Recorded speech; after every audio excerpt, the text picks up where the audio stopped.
All right, we now welcome on a very special guest, and we are sitting in maybe the grittiest office in America. It is Coach Bruce Arians, surrounded by 40 plus years of football. Thank you for having us, Coach. Let's start with grit. How do you define grit? Well, I think it's something every quarterback has to have, especially, and it's the two muscles that are the hardest ones to evaluate: your brain and your heart. If you got those two things that work for you, you can do damn near any sport. But play quarterback for sure. So it started, like at what point when you were growing up did you fall in love with football or realize that you wanted to be in football? I knew I wanted to coach. I played every sport when I was growing up, but everybody I looked up to in life was named Coach. I didn't realize half of them were somebody's dad that just given up his time. Yeah. But, Right. But he was Coach, and he was cool. Mm-hmm. And so I knew I wanted to be a coach. You told a little anecdote that got a little press about drinking paint when you were a kid because you thought it made you hard to tackle. Can you walk me through? Well, I was allergic to milk, and my brother would get these big glasses of milk, my older brother, and Dad would say, "Hey, drink that milk, make you big and strong." I was like, "What I got to do?" All right, because they didn't give me any. So they're painting the kitchen, and this big can of white milk, and white paint. It looked just like milk. I said, turn it up, get my stomach pumped. It wasn't probably 3 months later. My mom was eating pistachio ice cream, and that green paint looked really good. So I did it again. Brains? No. That lead paint might have got me back then. Yeah. I think. Did you think at any point that drinking paint would make you a better football player? Is that part of the reason you did it? No, I just thought it'd make you big and strong. Yeah. I was 2 or 3 years old. I just know my brother was getting it, and I wanted it. What did your parents say when they're like, "This kid, we got a kid, and he just won't stop drinking paint"? Give him some damn milk, man. I mean, And then after you did that, you tried to jump off the roof of your house because you believed in yourself enough that you could fly. Is that the story? we had black and white TV back in the day, and Superman was big. And he was like my hero. So I got my red cape. I got a red towel out of the closet, tied it on, got out on the roof, jumped off, splat. My dad was working in the garage across Highway 11 in West Virginia, which is a dangerous highway. I mean, I didn't no longer hit the ground, and he's there. "You okay?" "Yeah, I can't fly." How old are you? 5. Jeez, the paint drinking, roof jumping Oh, yeah. kid. Yeah, So at what point did you stop being a problem for your parents? never. If you'd never coached down a football, what would you be doing right now? Or what would you have done for the last 40 years? Well, I studied to be a guidance counselor.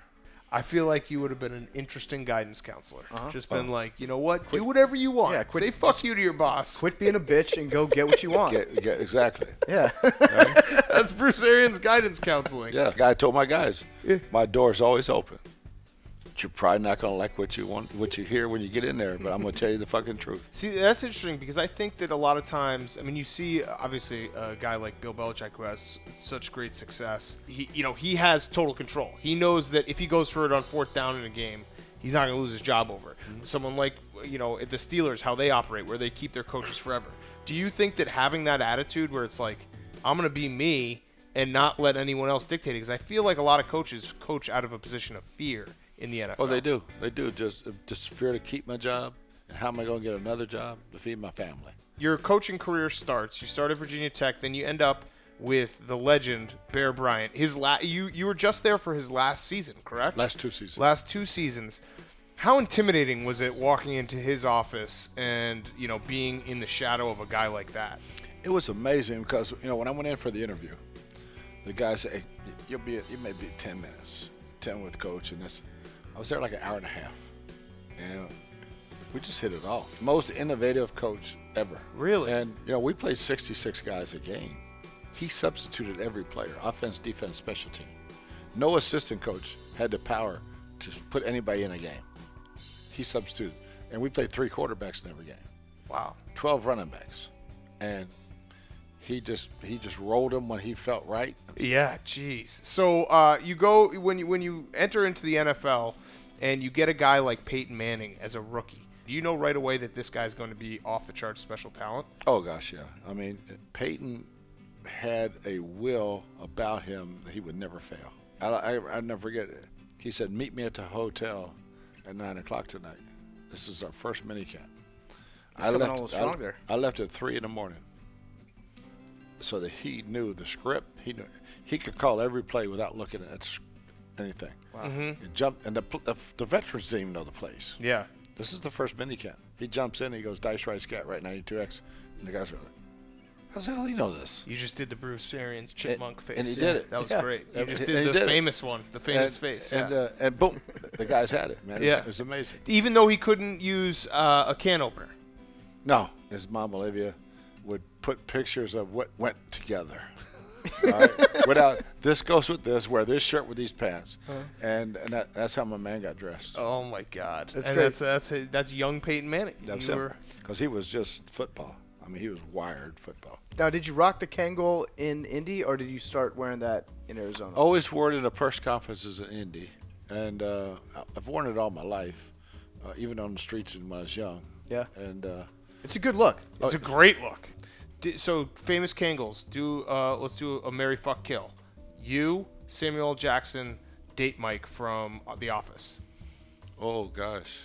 I'm taking mine. I mean, Okay, so marry yours. It's down to Samuel L. Jackson and date Mike from The Office. Do you watch The Office? Or have Oh, yeah, you looked? a little bit, a little So bit. which one would you take? I'm taking Samuel. He's got too many good styles. He's got the swagger. Yeah. He's got the golf style. He's got the street style, tuxedo style. He got it all. Yeah, can pull he's it big off, for the Kangol world. Are you Good. gonna keep wearing the Kangol in the booth when you Yes. go to CBS? Yes. I love it. I love it. How many motherfuckers do they let you say per game at CBS? None. You can't even break out one. No, that's a problem for me. Is that Yeah, gonna are be an you issue? worried? Yeah, a little bit. You know, when a guy makes a stupid play and it's Right. you moron motherfucker, what are you thinking? They got that button. Yes, they And, have a delay. So, but I've been really practicing on some new words. With a group of quarterbacks that came out this year, what's one guy that you would want to coach? There was like 6 I liked.